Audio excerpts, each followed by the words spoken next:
Hello my dear students, आज हम लोग बात करने वाले जेनेटिक्स एंड इवोल्यूशन चैप्टर में जेनेटिक्स टॉपिक पर।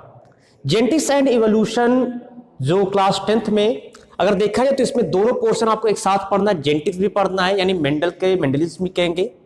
इसके अलावा इवोल्यूशन की जो प्रोसेस है, किस प्रकार से इस अर्थ का फॉर्मेशन हुआ, किस प्रकार से जो ऑर्गेनिज्म है वो ऑर्गेनिज्म की ओरिजिन हुई, तो इन सारी चीजों को आज हम लोग यहाँ पर स्टडी करना है। लेकिन यहाँ पर अभी आज हम लोग पढ़ेंगे जेनेटिक्स के बारे में। तो सबसे पहले स्टार्ट करते हैं जेनेटिक्स। जेनेटिक्स है क्या? अगर इसकी बात की जाए कि व्हाट इज जेनेटिक्स, जेनेटिक्स क्या है, यानी कि अगर कहा जाए कि एक आनुवंशिक लक्षण क्या है, तो आप कह सकते हैं कि जेनेटिक्स अर्थात वे लक्षण जो एक पीढ़ी से दूसरी पीढ़ी में प्रसारित होते हैं, ऐसे लक्षणों को आनुवंशिक लक्षण अर्थात हेरिडिटरी कैरेक्टर के नाम से जानते हैं, जेनेटिक ट्रेट्स के नाम से जानते हैं। और इसकी जो मैकेनिज्म है, इसकी प्रोसेस है, उस प्रोसेस को हम लोग कहते हैं जेनेटिक्स। तो आइए स्टार्ट करते हैं जेनेटिक्स के बारे में समझते हैं। सबसे पहले चीज जानते हैं कि जेनेटिक्स की सबसे विषय में पहले जेनेटिक्स की नींव किसने रखा, जेनेटिक्स की विचारधारा किसने दिया और जेनेटिक्स के बारे में अध्ययन सबसे पहले किसने किया, इसकी स्टडी करते हैं। तो वो थे फादर ऑफ जेनेटिक्स कहलाएंगे। जिन्होंने सबसे पहले इस जेनेटिक्स की नींव रखे उन्हें हम लोग फादर ऑफ जेनेटिक्स के नाम से जानते हैं। अभी आप लोग को पता है कि फादर ऑफ जेनेटिक्स कौन है, तो father of genetics Gregor John Mendel को माना जाता है। ग्रेगर जॉन मेंडल जो थे, इन्होंने अपना एक्सपेरिमेंट जो है मटर के पौधे पर किए थे। तो ग्रेगर जॉन मेंडल ने लगभग जो है 8 वर्षों तक अपना एक्सपेरिमेंट किया था और उन्होंने एक निष्कर्ष पे पहुंचे थे कि जो कुछ ट्रेट्स होते हैं, जो कैरेक्टर होते हैं, वो one generation to another generation लगातार जो है एक किसी भी एक फैक्टर के द्वारा जो है वो लगातार इनहेरिट होते रहते हैं। तो यहां पर ग्रेगर जॉन मेंडल को फादर ऑफ जेनेटिक्स कहा गया, लेकिन इन्होंने जेनेटिक्स वर्ड का यूज नहीं किया। एक वर्ड आता है इसे जेनेटिक्स, इन्हें फादर ऑफ जेनेटिक्स मानते तो हैं, लेकिन इन्होंने जेनेटिक्स वर्ड का यूज नहीं किया था। जेनेटिक्स जो वर्ड है, अगर जेनेटिक्स वर्ड की बात किया जाए तो जेनेटिक्स जो वर्ड है, genetics word used by Bateson.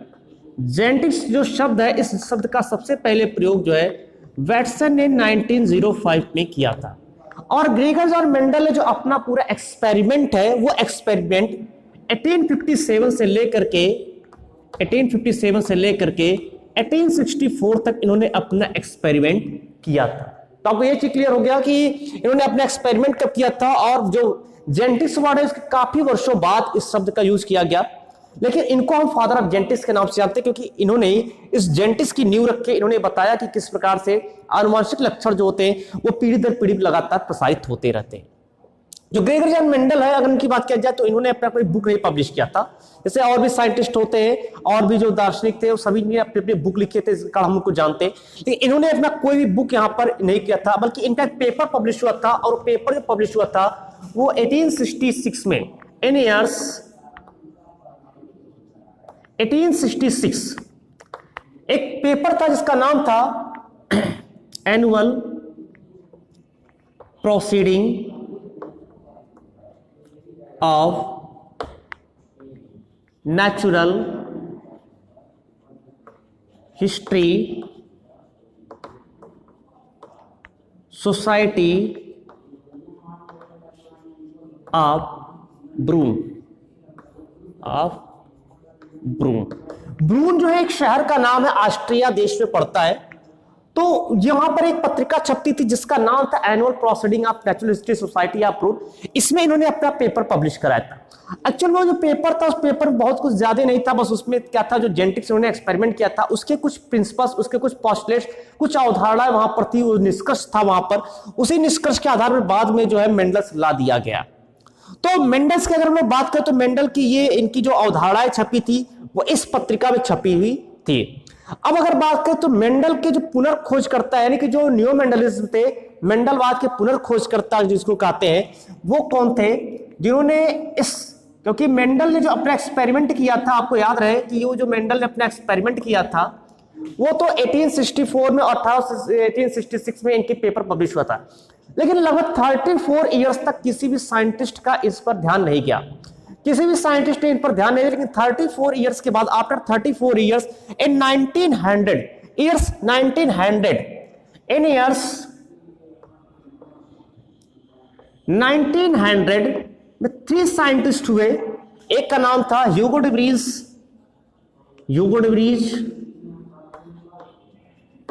Second Carl Correns and third Erich one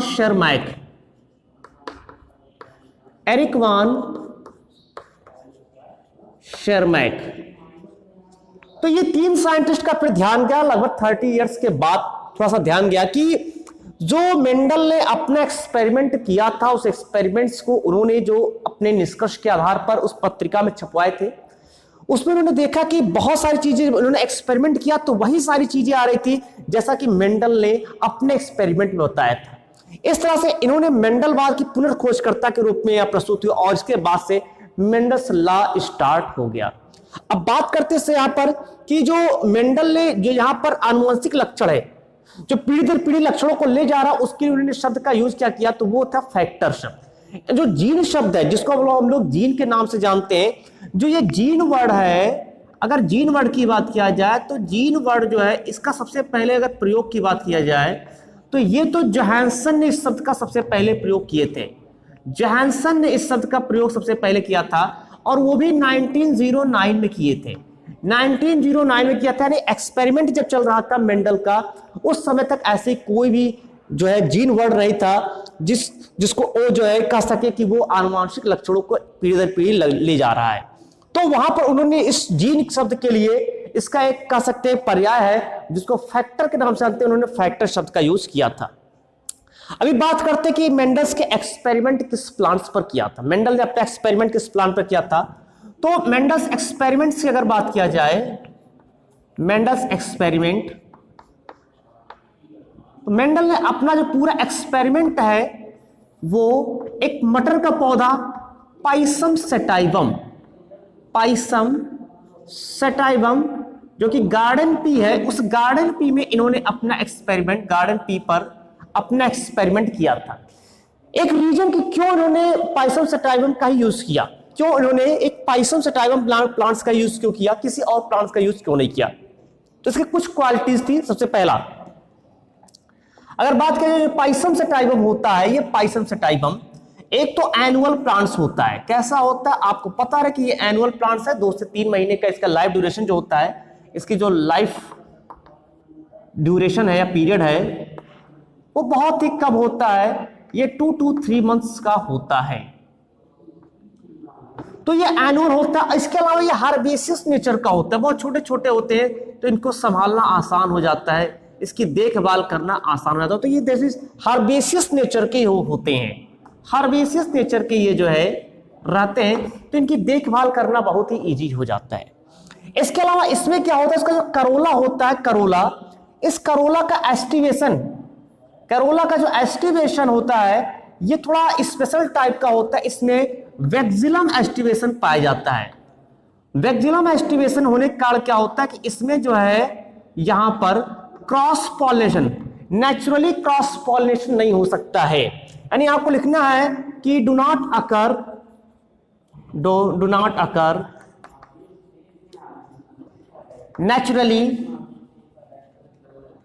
naturally cross pollination. But इन्होंने जब इसमें जो है आर्टिफिशियली क्रॉस पॉलिनेशन कराया, मतलब इसमें क्या होता है वैक्सिलम एस्टिवेशन, इसका मतलब यहां पर केवल क्या होगा, ये सेल्फ पॉलिनेशन ही यहां पर होता है। बट इन्होंने जब पूरा अपना एक्सपेरिमेंट किया तो उन्होंने ये क्रॉस पॉलिनेशन कराया, लेकिन वो आर्टिफिशियली, बट इसमें जब आर्टिफिशियली क्रॉस पॉलिनेशन कराया गया तो ये यहां पर जो है क्रॉस पॉलिनेशन हो गया। तो आर्टिफिशियली क्रॉस पॉलिनेशन इसमें पॉसिबल होता है। Artificial cross pollinations are possible in this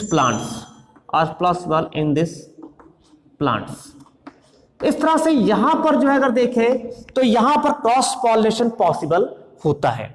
तो इसके अलावा इसमें उन्होंने जब बहुत सारे देखा तो बहुत सारे इसमें कैरेक्टर्स को देखने को मिला, जो जिसको इन्होंने यहां पर नाम दिया सेक्स हेरिडिटरी कैरेक्टर, यानी कि 7 वंश परंपरागत लक्षण, 7 हेरिडिटरी कैरेक्टर यहां पर प्राप्त हुए। 7 हेरिडिटरी कैरेक्टर्स या कैरेक्टर्स के स्थान पर उसको बोल सकते हैं ट्रेड्स एक्चुअल में कैरेक्टर ही है, तो ये यहां पर प्रेजेंट होते हैं, पाए जाते हैं। तो इसमें कुल 7 वंश परंपरागत लक्षणों का भी इन्होंने चयन किया, देखा। तो ये इन्होंने एक्सपेरिमेंट पाइसम सटाइवम नामक प्लांट्स में किया, उसका एक रीजन समझ में आया। अब ये पाइसम सटाइवम पर जब एक्सपेरिमेंट किए तो इन्होंने कौन सा सबसे पहले क्रॉस किया? तो सबसे पहला जो इनका क्रॉस था वो था मोनोहाइब्रिड क्रॉस, वो था मोनोहाइब्रिड क्रॉस। मोनोहाइब्रिड क्रॉस का मतलब है इन्होंने एक कैरेक्टर का चयन किया, एक कैरेक्टर जो 7 हेरिडिटरी ट्रेट्स है इसमें से इन्होंने एक कैरेक्टर का चयन जो है यहां पर एक कैरेक्टर का चयन किया, सिलेक्शन किया, और उसके बाद उसमें से डोमिनेंट और रेसिसिव कैरेक्टर के बीच में एक यहां पर जो है क्रॉस पॉलिनेशन करा दिया। देखिए कैसे कराया इन्होंने क्या किया, जो कि फ्लावर जैसा होता है बाइसेक्सुअल होता है। आपको यहां पर समझने के लिए मैं बता दे रहा हूं, फ्लावर कैसा होता है, बाइसेक्सुअल होता है। यहां पर समझेंगे ये बाइसेक्सुअल, ये फ्लावर है मान लेते हैं, ये इसका स्टिग्मा यानी कार्पेल वाला पार्ट है, कार्पेल वाला पार्ट है ये ऊपर, ये इसका यहां पर स्टेमन है, ये एंथर। ऐसे 2 प्लांट्स मान लेते हैं, 2 फ्लावर ले लिया, 2 ले लिया, और चूंकि दोनों यहां पर कैसे रहेंगे, दोनों यहां पर जो है वो हर्माफ्रोडाइट होगा, दोनों हर्माफ्रोडाइट होंगे। अब इसको मैंने क्या किया, ये मान लेते टाल प्लांट है, ये कौन सा प्लांट है, टाल प्लांट है, टाल यानी इसकी जो स्टेम है वो काफी लंबा है, और ये ड्वार्फ प्लांट मान लिया। तो इन्होंने क्या किया, ये जो टाल प्लांट है इसके सबसे पहले ड्वार्फ प्लांट को इमेस्कुलेट कर दिया, मतलब इसके जो है स्टेमन को यहां से रिमूव कर दिया, मैच्योर होने से पहले इसके स्टेमन को रिमूव कर दिया, और अब इसके पॉलन ग्रेन को लेकर के एक चिमटी की सहायता से लेकर के इसके स्टिग्मा पर यहां पर छिड़क दिया, या जो है यहां पर डाल दिया गया।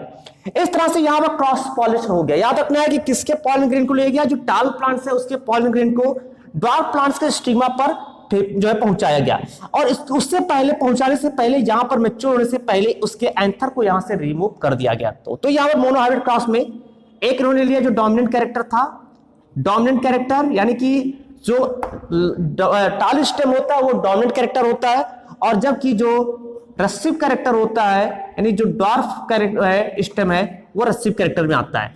इसको इन्होंने क्या लिया, टाल ले लिया, टाल स्टेम, और एक ड्वार्फ स्टेम यहां पर वाले प्लांट्स का इन्होंने चयन कर लिया। एक ऐसा प्लांट लिया जिसके टाल स्टेम थे, एक ऐसा प्लांट जिसमें ड्वार्फ स्टेम था, और उसको इसी प्रोसेस के थ्रू यहां से जो पॉलन ग्रेन यानी इसको कैपिटल टी मानेंगे, यहां स्मॉल टी मानेंगे। ठीक, अब इसके बाद इन्होंने क्या किया, इसको गैमिट बना लेंगे। तो यहां पर अगर देख रहे हैं तो 2 गैमिट बन रहा है, कैपिटल टी यहां पर बन रहा है, तो यहां पर जो है स्मॉल टी बन रहा है। ये होगा इसका पेरेंटल कैरेक्टर। अब इसके बीच में क्या करा दिया, क्रॉस करा दिया गया, इसके बीच में करा दिया गया cross, capital T small T, सभी कैपिटल टी स्मॉल टी प्राप्त हो जाएंगे, मतलब एक डोमिनेंट कैरेक्टर वाला जीन्स और एक रेसिसिव कैरेक्टर वाला जीन्स यहां पर पहुंच गया। इस तरह से नाम क्या देंगे, चूंकि यहां परीक्षण कराया जा रहा है, कुछ पता नहीं कि क्या बनेगा, तो इसको नाम दिया टेस्ट क्रॉस, और प्राप्त होने वाला F1 जनरेशन है। और कैसे हुए, सभी ऑल हाइब्रिड। और यहां पर उन्होंने जब देखा तो यहां पर क्या पाया कि जितने भी प्लांट्स उत्पन्न हुए सभी के सभी प्लांट्स जो थे वो लंबे तने वाले थे, यानी ऑल हाइब्रिड्स टाल हो गए, सभी लंबे तने वाले पौधे प्राप्त हुए। अब उन्होंने क्या किया, इस F1 जनरेशन का पूरा सेल्फ पॉलिनेशन होने दिया गया। F1 जनरेशन में पूरा सेल्फ पॉलिनेशन होने दिया गया है। मान लेते F1 जनरेशन है कैपिटल टी स्मॉल टी और कैपिटल टी स्मॉल टी। जब इस तरह से पूरा क्रॉस होने दिया गया, सेल्फ क्रॉस कराया गया, ये इसका F1 जनरेशन वाला है, F1 जनरेशन। F1 को कहते हैं फर्स्ट फीलियल जनरेशन। आपको पता है फर्स्ट फीलियल जनरेशन, ये कैपिटल टी प्राप्त हो गया। ये यहां पर देखेंगे तो कैपिटल टी स्मॉल टी, यहां पर capital T small T, and fourth is small T यहां पर प्राप्त हो गया। तो यहां पर कौन सा क्रॉस कराया गया, यहां पर हुआ सेल्फ क्रॉस कराया गया, यहां पर सेल्फ क्रॉस कराया गया। तो उत्पन्न होने वाली जो यहां पर जनरेशन है उसको नाम दिया जाएगा यहां पर F2 जनरेशन। यहां पर अब क्या दिखाई पड़ रहा है कि जो फिनोटाइप रेशियो आ रहा है, फिनोटाइप दिखने वाला, वहां पर ऐसे जो प्लांट्स आए जो दिखने वाले लक्षण थे, दृश्य रूप लक्षण को फिनोटाइप कहते हैं, इसका जो रेशियो आया निकल करके वो 3:1 था। मतलब 3 प्लांट्स होते हैं एवरेज, इसका देखा गया लगभग जो 3 पार्ट्स प्लांट का है वो टाल प्लांट वाले थे, और 1 पार्ट्स जो था इसका वो ड्वार्फ प्लांट्स वाले थे। बट इसके जो जीनोटाइप अगर चेक किया गया जीनोटाइप को, तो यहां पर जो है 1 अलग है, दोनों होमोजाइगस है, 2 हेट्रोजाइगस है, और 1 होमोजाइगस रिसेसिव है। इस तरह से इसका जीनोटाइप जो प्राप्त हुआ वो 1:2:1 1 का रेशियो प्राप्त हुआ। तो ये था मोनोहाइब्रिड क्रॉस। अब इस मोनोहाइब्रिड क्रॉस पर मेंडल्स ने जो है 3 अपने निष्कर्ष पर निकले। यहां पर इन्होंने 3 निष्कर्ष निकाला। पहला निष्कर्ष देखेंगे यहां पर कौन कौन से मेंडल्स पोस्टुलेट्स थे, उस मेंडल्स पोस्टुलेट्स को यहां पर समझेंगे। तो ये समझ में आ गया। स्टार्ट करते हैं कि मेंडल्स पोस्टुलेट्स के बारे में समझते हैं कि मेंडल्स पोस्टुलेट्स क्या है और उन्होंने क्या इस एक्सपेरिमेंट से उन्होंने क्या निष्कर्ष निकाला। इस एक्सपेरिमेंट से कौन सा उन्होंने निष्कर्ष निकाला, तो इसको देखते हैं मेंडल्स पोस्टुलेट्स में। मेंडल्स पोस्टुलेट्स, मेंडल्स पोस्टुलेट्स, इससे इन्होंने 3 निष्कर्ष निकाला। सबसे पहला जो निष्कर्ष है, इन्होंने कहा factor of genetics. Factor of genetics, मैंने अभी इसके पहले बताया था कि इसमें यहां तक जो जीन वर्ड का यूज नहीं होता, जीन वर्ड का यूज 1909 में होता और एक्सपेरिमेंट 1864 के पहले तक का है। तो इन्होंने कहा कि जो ये कैरेक्टर लेकर के जा रहा है, जो कैरेक्टर आ रहा है, नेक्स्ट जनरेशन में कैरेक्टर चल रहे हैं, वो कैरेक्टर को ले जा रहा है, निश्चित रूप से कोई ना कोई फैक्टर निश्चित होगा जिसे अब हम लोग जीन के नाम से जानते हैं। इन्होंने कहा कि जो character 1 generation to another generation transfer हो रहा है, उस कैरेक्टर को ले जाने वाला निश्चित रूप से कोई ना कोई अनिवार्य रूप से वहां पर जो है फैक्टर प्रेजेंट है, जिसको उन्होंने फैक्टर ऑफ जेनेटिक्स नाम दिया। यानी जो फैक्टर जिसको जीन शब्द कहा गया है। क्लियर हो गया। दूसरा यहां पर है dominance and recessive. Dominance and recessive, dominance and recessive, इन्होंने यह भी कहा, इस निष्कर्ष में निकला कि कुछ जीन्स जो होते हैं डोमिनेंट होते हैं, कुछ फैक्टर डोमिनेंट होते हैं और कुछ फैक्टर यहां रेसिव कैरेक्टर के भी पाए जाते हैं। यानी कि दोनों प्रकार के कैरेक्टर्स होते हैं। जो फैक्टर है वो फैक्टर जो लेकर के जा रहा है कैरेक्टर को, उस कैरेक्टर्स में 2 प्रकार के कैरेक्टर, एक डोमिनेंट कैरेक्टर और दूसरा रेसिव कैरेक्टर होता है। और तीसरा जो निष्कर्ष यहां पर निकल के आया वो था सेग्रीगेशन। इन्होंने ये भी चीजें बताया कि जो फैक्टर लेकर के जा रहा है कैरेक्टर्स को, जो भी यहां पर हेरिडिटरी ट्रेट्स है या कैरेक्टर्स है, जेनेटिक कैरेक्टर्स है या हेरिडिटरी ट्रेट्स है, वो ट्रेट्स किसी न किसी जनरेशन में वहां पर सेग्रीगेट होगा, मतलब पृथक होंगे और वो निश्चित रूप से वहां सेग्रीगेट करके अलग हो जाएगा। तो इन्होंने 3 निष्कर्ष पे निकला। फिर इन्हें 3 निष्कर्ष के आधार पर मेंडल के 2 नियम दिए गए। अगर मेंडल्स लॉ की बात करें 3 नियम है, लेकिन इस 3 निष्कर्ष पर on the basis of monohybrid cross, यहां पर मेंडल्स के जो है कुल 2 नियम दिए गए on the basis of Mendel's 3 postulates. तो यहां पर हम बात करते हैं मेंडल्स लॉ की। मेंडल्स लॉ, मेंडल्स लॉ की अगर बात करें तो मेंडल का जो नियम है मेंडल ने नहीं दिया था। मेंडल का नियम मेंडल ने नहीं दिया था। मेंडल का नियम जो है उनके जो पुनर्खोजकर्ता थे कार्ल कोरेंस, उन्होंने दिया था। देखते हैं इससे सबसे पहला नियम क्या है। जो फर्स्ट लॉ यहां पर law of dominance, law of dominance, जो लॉ ऑफ डोमिनेंस है इसको किसने प्रस्तुत किया था, तो ये कार्ल कोरेंस ने 1901 में दिया था। कार्ल कोरेंस ने इसको जो है 1901 जो है लॉ ऑफ डोमिनेंस यहां पर आया। लॉ ऑफ डोमिनेंस किस पर बेस्ड है, डोमिनेंस एंड रेसिव पर बेस्ड है। इन्होंने कहा, कार्ल कोरेंस ने अपने एक्सपेरिमेंट से प्रूव किया कि जो मेंडल ने अपना प्रिंसिपल दिया है, पोस्टुलेट्स दिया, जो निष्कर्ष निकाला है वो निष्कर्ष एकदम सही है। इन्होंने ये भी कहा कि अगर कहीं पर डोमिनेंट एंड रेसिव कैरेक्टर दोनों एक साथ प्रकट हो, जैसे कैपिटल टी स्मॉल टी, अगर जो है यहां पर डोमिनेंट एंड रेसिव कैरेक्टर एक साथ प्रेजेंट हो, ये डोमिनेंट कैरेक्टर का जीन है और ये रेसिव कैरेक्टर का जीन है, तो वहां पर केवल डोमिनेंट कैरेक्टर ही अपने आप को एक्सप्रेस कर पाएगा। लॉ ऑफ डोमिनेंस कहता है कि यदि वहां पर डोमिनेंट एंड रेसिव जीन दोनों एक साथ प्रेजेंट हो तो वहां पर केवल डोमिनेंट जीन ही अपने आप को एक्सप्रेस कर पाएगा और इस तरह से डोमिनेंट कैरेक्टर ही वहां पर शो होता है, जैसा इस F1 जनरेशन में हुआ। देख रहे हैं यहां पर सभी जगह पर जो है डोमिनेंट एंड रेसिव दोनों जीन्स प्रेजेंट है, बट यहां पर क्या है, जो कैरेक्टर निकल के आ रहा है वो सभी के सभी टाल प्लांट्स यहां पर प्रोड्यूस हुए। मींस ये है ऑल हाइब्रिड टाल्स, मींस ये हो गया लॉ ऑफ डोमिनेंस। सेकंड होता है law of segregation. Law of segregation, law of segregation जो है इसको भी कार्ल कोरेंस ने दिया था। कार्ल कोरेंस ने 1901 में ही दिया था इसको भी, कार्ल कोरेंस ने इन ईयर्स 1901। लॉ ऑफ सेग्रीगेशन कहता है कि ये जो रेसिव कैरेक्टर होते हैं जो डोमिनेंट कैरेक्टर के साथ रेसेसिव कैरेक्टर जुड़े हैं, निश्चित रूप से किसी ना किसी जनरेशन में यदि ये किसी अदर रेसेसिव कैरेक्टर के साथ जुड़ जाए, जैसे कि यहां पर है ये रेसेसिव कैरेक्टर अगर किसी जनरेशन में ये अपने रेसेसिव कैरेक्टर के साथ जुड़ता है तो वो अपने कैरेक्टर को एक्सप्रेस करना स्टार्ट हो जा कर देता है। तो ये यहां पर बन गया जो है यहां पर ड्वार्फ प्लांट्स यहां पर उत्पन्न हो गया। तो लॉ ऑफ सेग्रीगेशन क्या है, यानी पृथक्करण का नियम क्या है कि अर्थात जो यहां रेसेसिव कैरेक्टर है वो डोमिनेंट कैरेक्टर के साथ रहते हुए भी यथावत शुद्ध बना रहता है, और जैसे किसी जनरेशन में उसको रेसेसिव कैरेक्टर का जीन्स मिलता है वो उसके साथ संयोग करके उसके साथ मिल करके अपने कैरेक्टर को एक्सप्रेस करना स्टार्ट कर देता है। इसको कहते हैं लॉ ऑफ सेग्रीगेशन। इसको हम लोग law of purity of gamete भी कहते हैं, क्योंकि यहां पर मैंने कहा कि रेसेसिव कैरेक्टर कितना भी समय तक डोमिनेंट कैरेक्टर के साथ प्रेजेंट हो फिर भी ये यथावत शुद्ध बना रहता है। इसका मतलब इसको हम लोग जो है law of purity of gametes के नाम से भी जानते हैं। इसे law of purity of gametes के नाम से भी जानते हैं। इसके अलावा यहां पर क्या है, यहां आइसोलेशन हो रहा है। यहां पर देख रहे तो आइसोलेशन हो रहा है। किसका आइसोलेशन हो रहा है, तो यहां आइसोलेट कर रहा है जो रेसेसिव कैरेक्टर है वो जो यहां पर डोमिनेंट कैरेक्टर्स यहां पर जो आइसोलेट हो रहा है और आइसोलेट होकर के न्यू कैरेक्टर को एक्सप्रेस कर रहा है। तो ये यहां पर है, यहां पर कह सकते हैं यहां पर आइसोलेशन ऑफ हाइब्रिड। इसको हम कह सकते हैं law of isolation of hybrid या splitting of hybrid, law of splitting of hybrid. क्योंकि ये यहां हाइब्रिड जो कैरेक्टर था, हाइब्रिड टाल से ये स्प्लिट कर रहा है, निकल रहा है, आइसोलेट हो रहा है। So it is known as law of splitting of hybrids. तो लॉ ऑफ सेग्रीगेशन को हम अदर भी नेम्स भी जानते हैं। The first is law of purity of gametes and the second is law of splitting of hybrids.